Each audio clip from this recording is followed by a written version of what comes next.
What's up, everybody? Welcome to Move the Sticks. DJ Bucky back again. Buck, how you doing, man?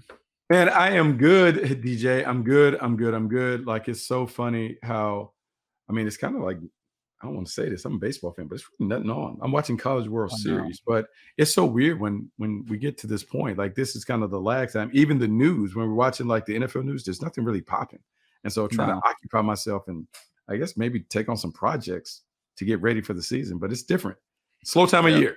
The Padres are failing me. Their job is to always get me to football season. Then after that, anything happens is great. But they're just failing me right now. They're failing me. That's because you're doing too much too soon. You get so caught up and you I fired him last night. I was like, I'm not watching.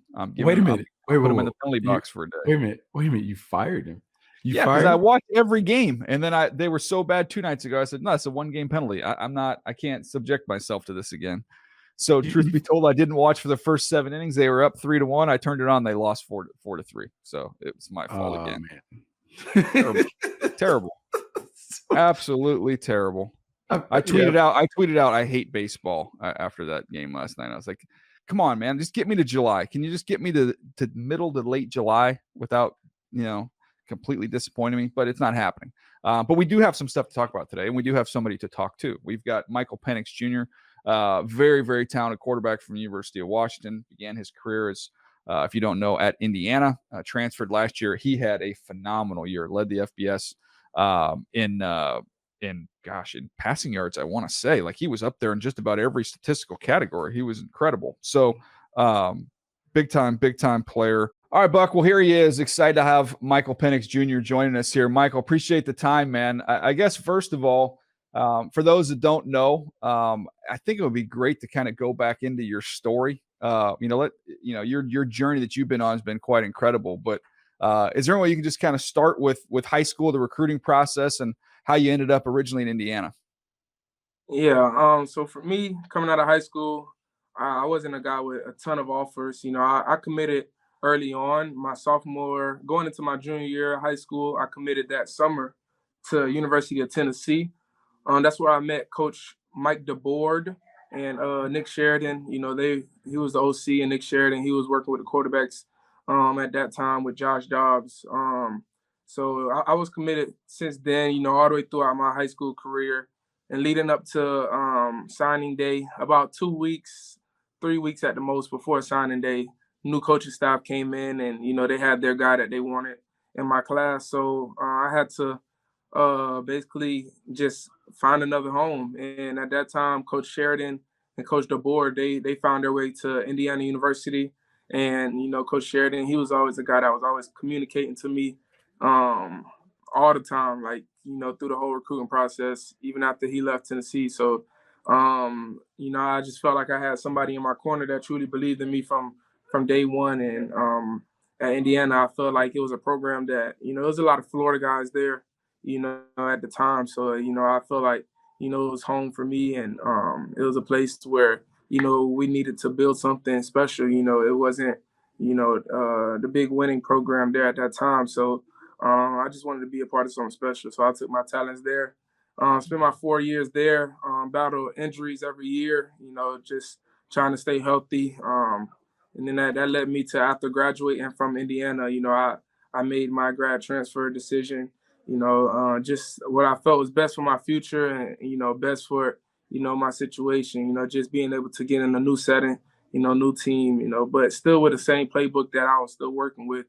because Coach DeBoer, he was at Indiana in 2019. So he went back to Fresno State, was head coach there for a year, and then he ended up for 2 years, and then he ended up coming here to UW, and that's what led me here. It was him and what he did for me whenever he was at Indiana, just slowing the game down for me, just making the process easy. I knew that's what I wanted to be in again.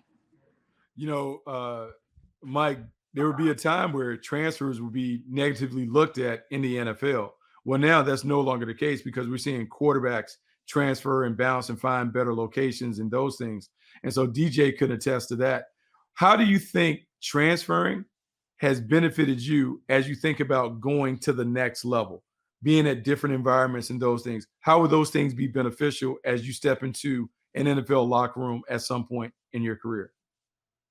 Yeah, exactly like you said, just, a different environment. You just got to get to learn new people. Just like you said, going into the NFL is I'm gonna be in a place where, I don't know everybody, but I got to get to know those guys, build those relationships, those bonds.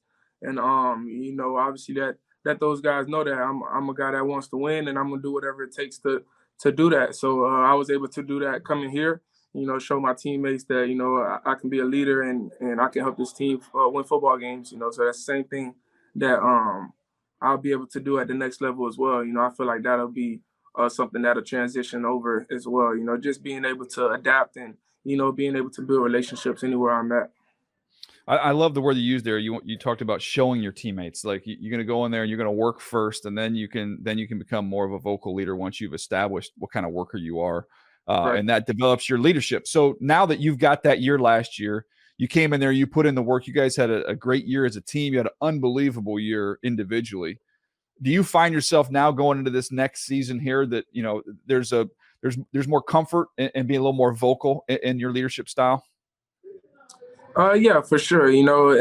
As time go by, you just continue to build those relationships with those guys, and I feel like what would be the biggest thing for us this year is, I'm the only person that's ever been in this playbook, before last season, so having the rest of the guys, be in the playbook, for a year, being in the system for another year, I just feel like it's going to increase our level of play, just our understanding of the play calling and everything, so I feel like it's definitely going to be a positive for us, and I know that we'll be able to do something special, because of that, because of our older guys, all our receivers coming back, a lot of offensive linemen coming back, guys filling in that are great players as well, that played a lot last year as well, just seeing everybody in the system for another year, just comfortable with the play calling and truly understanding the play calls. I feel like that's definitely going to be something big for us this year. Mike, the great players always spend an off season working on a part of their game that they want to turn into a strength, make it even better. So what are some of the things that you're working on to kind of give you these superpowers when you step onto the field this fall? Yeah, my biggest things I'm working on, just a lot of technique stuff, just make sure my mechanics are always on point, no matter the situation I'm in, no matter the circumstances, if I have to move in a pocket a certain way, just always making sure I'm sticking to those base mechanics, and always having that, in the back of my mind, so just making sure I'm staying locked in on that, and never getting lazy on any plays, and just continue to push the team, push the team to higher levels, just make sure that, I'm commanding everybody, being that vocal leader for the offense, for the whole team really, but mainly on the offensive side is who I'm working with, so just make sure I'm being a vocal leader, and just leading those guys the right way, and picking up our young guys as well, making sure that they're ready to play.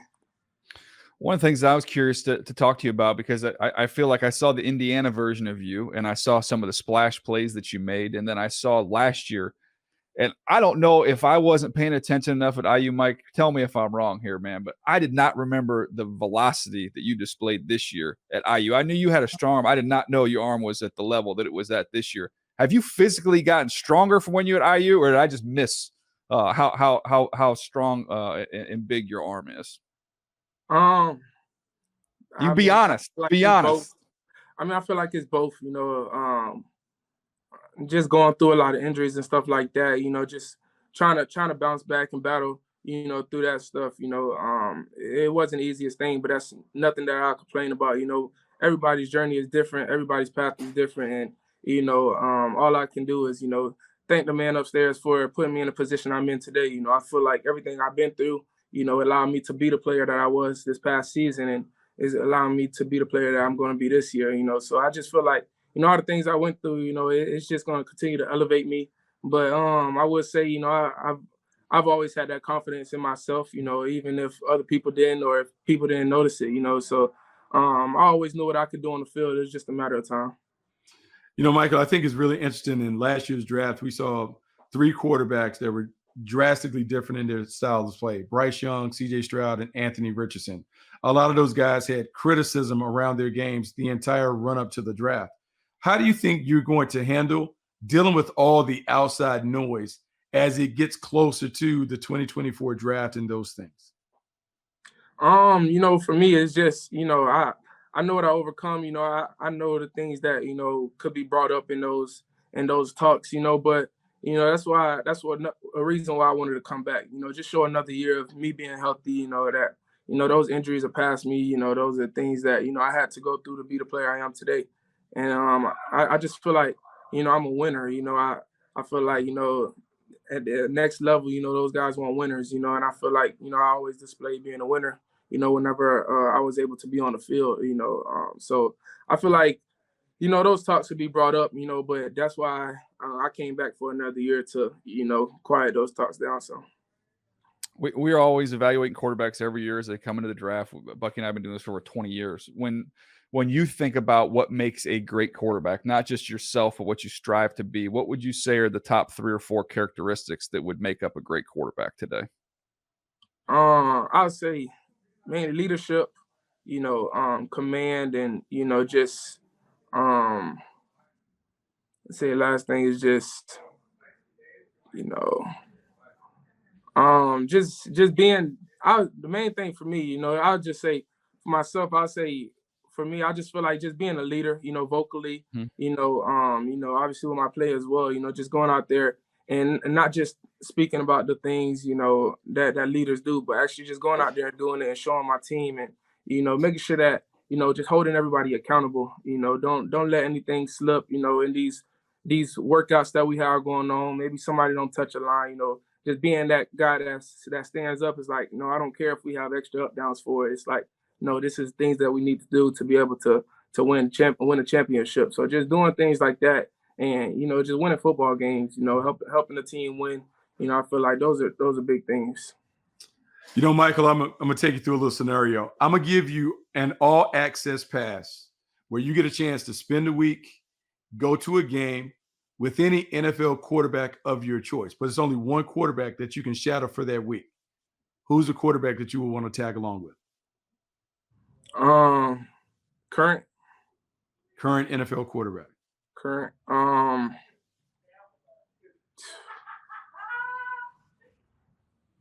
I really say I would want to see Lamar Jackson.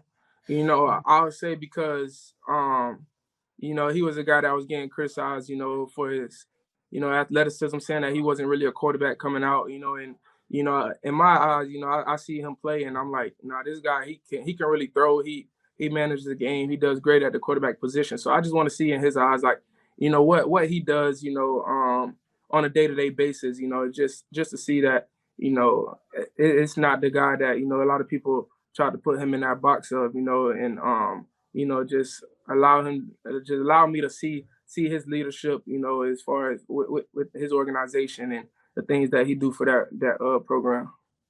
Florida guys are always going to stick together, Buck. You gotta know. Yeah, I knew he was going to go Florida on that one, man. I knew he was going to go Florida. Mike, what is it about that, man? Bucky's a high school coach out here in California, and we've got some powerhouse high schools in Southern California. But the state of Florida, if you just look year after year after year, what states populating all these Division I programs, Florida's right there at the top. What is it about Florida high school football that's made so many great players, not only at the collegiate level, but obviously on in the NFL? I just feel like we dogs. Like, it sounds crazy, but really, I just feel like, for me, I can speak for myself. I can go in a different environment, a cold environment, and I can still play good. But a lot of people come over there in that humidity, that heat that we had to practice in every day, 3-4 o'clock after practice, going out there and putting on a show and just doing it since kids. It's a different game. I've been on a team where we played in Florida and it was like half the team cramping up and it's like it's hot. It's like I'm like, yeah, we went through a lot, growing up, and I can't speak for everybody, but I know myself. I was growing up, I was always playing football on the street. We tackle on the side. If you run on the sideline of the street, we tackling. We playing football all the time. It was always outside, always sports. Growing up, it's just always sports. We were always outside, and I just feel like that's just something different that the generation do today. I feel like it's more video games and stuff like that. But I know I was always outside and I was always playing with the older guys. So I feel like that allowed me to be, tougher, just more physically ready. So last question for me, Mike. I have to ask you this because we used to ask this sometimes in scouting meetings. A successful season for you, your final season at UW, looks like what? A national championship. That's 100% successful, perfect season. A national championship. So can we tell him the answer to the test here, Buck, that he just passed? Okay, so this is our one free piece of advice because you already got it down. So with both having been scouts, when you go through the combine, when you go through interviews with teams, it's kind of a trick question because they'll ask you what will you, and this is a question you're going to hear this a bunch when you go to these interviews. Hey, what would be a successful rookie season? And they're not looking for you to say, oh, I'm going to win Rookie of the Year. I'm going to throw for 30 touchdowns. They're looking for you to say, I want to win a Super Bowl because it shows like you have a team perspective and not even just individual perspective. So you haven't even been coached on this. So if anybody ever asks you if you were just fibbing and the coach said, you say, no, go back and watch this Move the Sticks interview that I did before my final season of college ball. And I already had the right answer. So you already answered it right. But can you kind of understand how teams are looking at that? Because they're looking at say, okay, is this guy thinking just individually or is he thinking about the unit? Broader thing. Yeah. Yeah, because as a quarterback, it's like the ball is touching your hand every play, when the offense out on the field. So it's like we win the national championship. The quarterback play had to be good. Yes. So I had to have this season to win the national championship. So no, that's the right answer, man. It all comes with it. You guys handle your business and you guys are right there, man. You guys are knocking on the door last year. Like you said, you got everybody back. It's going to be a loaded Pac-12. I mean, this is, there's obviously some teams going to be leaving the conference here soon. But, man, for this next year, when you've got yourself, you've got Caleb Williams, you've got Bo Nix, you've got UCLA that's going to be better. I mean, this is going to be a good Utah. Utah's there every year. Back to back. Can't forget about them. So, I mean, it's going to be a fun ride for you this year, man. Just stay healthy, keep doing what you're doing, and we'll catch up with you as we get to the end of the season and march towards the draft. Yes, sir. I appreciate y'all. Yeah, crazy talented player. I mean, he is showing up real quick in terms of just being a guy. Like, you just look at his athleticism, you look at his playmaking ability, you look at the way he pushes the ball down the field. I just remember the guy that I watched when he was at Indiana play against Penn State. And I mean, he was a monster in that game. I mean, you just talk about just the way he played. And so to see him continue to progress, to see him at UW, and to know that he has another season to really show and prove should be a really exciting time. DJ, everyone always blows up the quarterbacks, but this year, in particular, the 2024 quarterback class, yeah, it's a lot of fun. A lot of dudes on the West Coast, too. We've got Drake May out in North Carolina, but then in the pack, you've got Caleb Williams, you've got Penix, you've got Bo Nix, who played really, really well last year at Oregon. So it's a good group, man. It's a fun group. The kid up at Washington State, Cam Ward's a good player. It's a fun player to watch. So there's guys. It'll be a fun season. We're also going to have the second-year players we're looking for having monster years. We'll go through an offensive team and a defensive team, so we'll get to that in just a moment.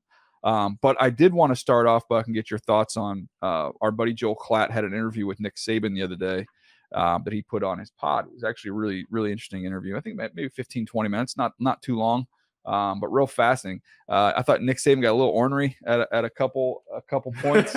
Joel kind of kept his cool, but it was a good interview. And but one of the things that Saban said that got a lot of attention was they're asking him about, which teams make the playoff and all that. And he said, well, last year when I was told that we would have been favored against 3 of the 4 teams in the playoff, I asked myself, well, then why aren't we in the playoff? That was his statement there. So I won't even give you my thoughts on it. I'll tee you up with your thoughts on that of why Alabama, even though they would have been favored against 3 of the 4 teams, was not in the playoff. Yeah, that's a tough one. And it's a tough one because of their 2 losses. And the 2 losses that they had, like, it kept them from being able to participate in the conference championship game. And so if everyone else are playing extra games and you're not, you shouldn't be the beneficiary of not playing. And so even though we can talk about, they lost last second in overtime. I think the LSU last second field goal to Tennessee. I mean, the losses are the losses, and you have to be able to at least get to the championship game to be able to have a legitimate argument. And so because of that, I think it just disqualified him, because you think about Michigan won the championship. You think about TCU and how they were able to get to the championship game. And then Georgia's Georgia. I don't know who we knock out and exclude from the conversation just to put Alabama in. So my first reaction to it was, okay, it's logical to say they were one of the 4 most talented teams in the country. I would say that's a no-brainer. I don't think you'd find any argument from anybody that would say they're one of the 4 most talented teams. Here's the question I would ask, though. Were you favored against Tennessee? Were you favored against LSU? So what did that get you? You know what I mean? Like, you still lost. So even if they would have turned around and played that game the next day after having lost to those teams, they would have been favored the next day against them. At some point in time, it doesn't matter who's favored. It matters who wins and who loses. Yeah, because the spread, look, we can't have the gamblers making the calls. Like, at some point, you got to be able to, you got to win the games. You win the game, you get the stuff. And so I understand it. Is one of my biggest things is I've always felt like they needed to expand the playoff field. I want to see more games. And even though people talk about, hey, man, we're seeing blowouts in the 4, there's just something about when you expand it, you never know what happens. We've seen upsets and those things, and we may arrive at the same 4. But I would rather see an expanded field. So then Alabama doesn't have an argument. Throw them in there. Let's see what they look like compared to some other teams. I understand this frustration, but, man, you lose 2 in conference. It's kind of hard for you to say, hey, we're worthy. You didn't win your division in your conference. I mean, like, it's just hard. It's hard to say that you can be the national champion after that. Yeah. So again, I get and I understand the frustration, because he felt like he had one of the best teams, but they didn't win the games they needed to win. So, and they're in a tough conference. I get that, but that conference forever has been able to offset some of those tough games with cupcakes. Whereas, some other teams might have 8 B games and no A games. Well, you have 3 A games, but you have 5, C games, in there. It so changes. It's not an even playing field. It is what it is, but you can get there if you handle your business. Now, I do know this because I just thought about it. I don't think Ohio State made it to the championship game because they lost to the team up north. They lost to Michigan, and so that kind of bumped them out. But I think the difference is they only had 1 loss. And so, man, the losses add up. You can't have 2 losses. You can't have 2 losses in conference either and be considered the national championship. Yeah, no question. So that was a little interesting thing there on that interview. Good job by our buddy Joel Klatt.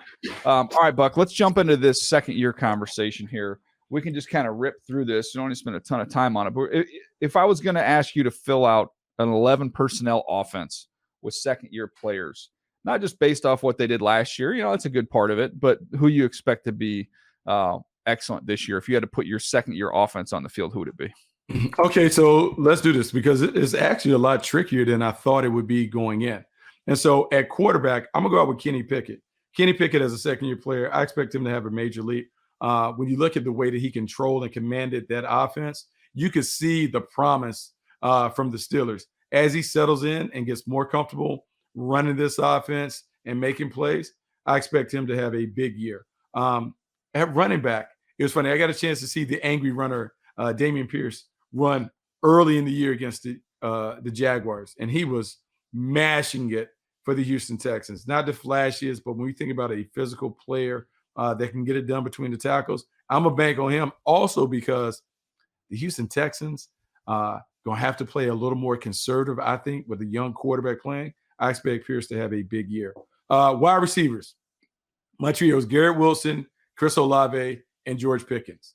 Garrett Wilson, Offensive Rookie of the Year. Chris Olave had a monster year for the New Orleans Saints right out the gate. And then George Pickens might surpass everybody in terms of his connection. Had 800 yards, but he and Kenny Pickett, they have this connection. Love what I'm seeing from that Pittsburgh combination. At tight end, I'm going to go a little off the grid. Keep an eye on Isaiah Likely. Todd Monken coming in with the Baltimore Ravens, them really expanding out this offense. I know everyone is going to talk about all the perimeter players and the guys outside, but I'm saying keep an eye on the middle of the field. Likely, Andrews. Lamar Jackson loves to throw inside the numbers. Likely could be on the field as they try and dictate some of those matchups. And then the offensive line, Charles Cross, Zion Johnson, Luke Fortner, Tyler Smith, and then Ike Ekwonu. Those are the 5 offensive linemen that I opted for. Look, there's some other guys that could be in that conversation, but Cross was exceptional right away. Zion Johnson is going to be a really good player for the Chargers. Luke Fortner settles it in for the Jaguars. And then Tyler Smith played great outside and inside for the Cowboys. And then Ike Ekwonu is just a monster that everybody wants on that front line. Yeah, that's a good group, man. I don't have much argument there. Pickens, to me, there's a lot of wideouts to choose from. A lot of guys that are kind of interesting. But look, Pickens with what he did, and again, getting to year 2 here, I think it's going to be fun there. I think that Pittsburgh team, as we talked about in the last pod, I think is going to be one of the most improved teams in the league, especially on the offensive side of the ball. So I like that group. Want me to jump in and knock out the defense here? Yeah, let's do it. All right, I've got edge rushers. Let's start there. Aiden Hutchinson coming off 9.5 sacks. I think he's going to safely be in double digits, not going out on a limb there. I'm going to go with Karlaftis for the other edge. Some other interesting names. To me, Thibodeau would probably have been the next one I would have had in mind. Get him healthy for a full 17, see what he can do. That was what that decision came down to there. You get a chance to see, the former number 1 overall pick and Trayvon Walker. I think it just pass rush wise, I still think there's more development to take place there. So I'll take those other 2 guys over him. DTs, some interesting ones. Both of these guys, athletic freaks. Think about the combines these 2 had. Jordan Davis and Travis Jones put on shows, both of them. And everybody knows what Jordan Davis did coming out of Georgia, the show he put on there. Travis Jones coming out of UConn was outstanding. Travis Jones last year, 17 tackles. Jordan Davis was excellent against the run when he was on the field and healthy at 5 tackles for loss or no gain last year. I think you'll see him as he gets a lot more play time now. When you have an off season where you lose one of the premier interior linemen in Javon Hargrave that the Eagles lost, I think you'll see Jordan Davis get a lot more work. I think you see him post some good numbers. Linebackers, I'm going to go with your Jag and Devin Lloyd coming off a year. Not only had the 4 picks last year, going through and looking at all the numbers, went through all the PFF stuff, run, pass, and was just kind of combing through it, see what stood out. 16 pressures he had last year as a rusher. So the versatility he brings there in the pass game is outstanding. Quay Walker I have as the other linebacker. Then we get to the secondary. Sauce Gardner, Tariq Woolen shouldn't be much of a surprise with the 2 corners. Jalen Petrie from Houston coming off a monster season, and Kyle Hamilton with the Ravens were the 2 safeties. And the nickel that I had was actually one of the more difficult decisions. Cater Cahu was in the mix there. I ended up going with Trent McDuffie. I mean, look, that's a really good group. And I think there are a couple guys that you want to talk on. Trent McDuffie, to me, is one of the guys that not enough is talked about. And what's so funny, like the Chiefs had to play a little bit without him. Then he comes back and he plays. And so kind of out of sight, out of mind. But, man, this is a guy that is as talented as they come. The toolbox is full when he steps onto the field. It'll be interesting to see him play full complement of games to get that. The guys you mentioned, the athletic freaks, because I think on defense it really shows up. Jordan Davis and Travis Jones, guys who have freakish athleticism to go with their size and disruptive potential. Man, when you settle in and get the experience and expertise to go with that raw talent, you can see some special things happen. And then I'll say this because I'm a homer with Devin Lloyd. I think people have to understand Devin Lloyd makes a lot of splash plays, even though I would say that he's adjusting to a new position. The way that he played at Utah, he's not necessarily being utilized like that at Jacksonville. He played more on the edges, did a lot of see ball, get ball stuff at Utah. He's now playing a traditional off-the-ball linebacker. I am hoping that some of the playmaking reemerges as he really settles in and gets comfortable playing a new spot. Yeah, no, I'm with you. I'm excited to see how that role maybe changes and evolves too as they figure him out. Sometimes it's not just the player figuring out the scheme, it's the coaches figuring out the player and how best to use him. They just need to look at paths to the draft when we do operating instructions. Like we give all these guys instructions. Like we tell them, hey, when you take this toy, you just need to make sure you utilize it like this and you can get the best out of it. It's going to be a fun year playing with your new toy.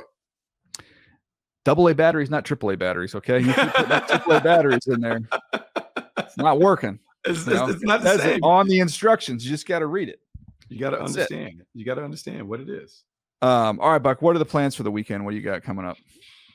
Plans for the weekend. So I still have practice coming down. I am trying to see, my son is playing baseball all over. So I'm trying to figure out like what he's doing. He may be going to another team playing in Nebraska somewhere. So I'm trying to get that locked down. But DJ, you understand this. it is now time. My daughter just passed, got a driver's license. Oh, so you know boy. what that means.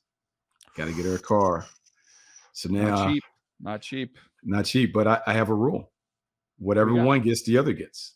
So, oh, really? No, you don't get to deviate. He got this, you get the exact same thing. But nope, he got this, you get that. That's what it is. And so, that's where we're at. So I got to go get a car, and then G-Wagons. Oh shit! Yeah, I wish, man. Yeah, like man. And I've been delaying because I was like, man, I got to call the insurance company, so that goes up. I was like, holy smokes, it's just never ending. I just got we have 4. I just got one off of my insurance for the first time. So my daughter's getting married she's getting married in November, my oldest. Oh, wow. So yeah, this was the first time where it's like there's somebody leaving the payroll and not coming onto the payroll. It's kind of different. It's an adjustment. Life comes at you fast, man. It comes at you fast. But in a few years, somebody else will come back on the payroll, because then you're going to have to start with grandkids and all that other stuff. So Here before you know it. I've got a tea time today, Buck. See if we can make it 3 weeks in a row. See if I can go out there and get you a W. I can even tell. It's got to be better. Got to be better today. You're dressing differently. I'm now noticing that all your shirts have like embroidered golf clubs and country clubs and all these things. Like the one thing that you certainly got to look the part. So the first thing is you definitely looking the part. I can't wait. I can only imagine what the golf shoes and the attire looking like. Strong. Yeah, I've got these new Nike golf shoes that have a little tint of orange, so I would like to wear the orange ankle socks to go along with it. You're so Buck. The confidence level from the cart to the first tee box is great. Off the charts. It's off the charts.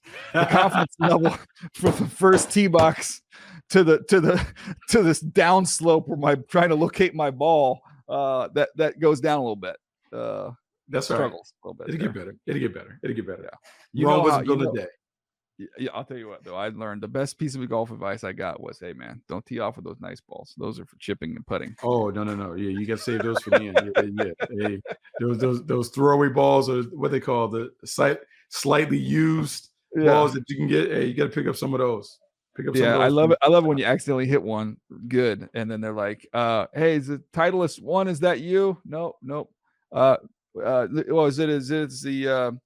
Is this the whatchamacallit? TaylorMade 3? I'm like, no. He's like, I found a Pinnacle 4 over here. I'm like, that's me.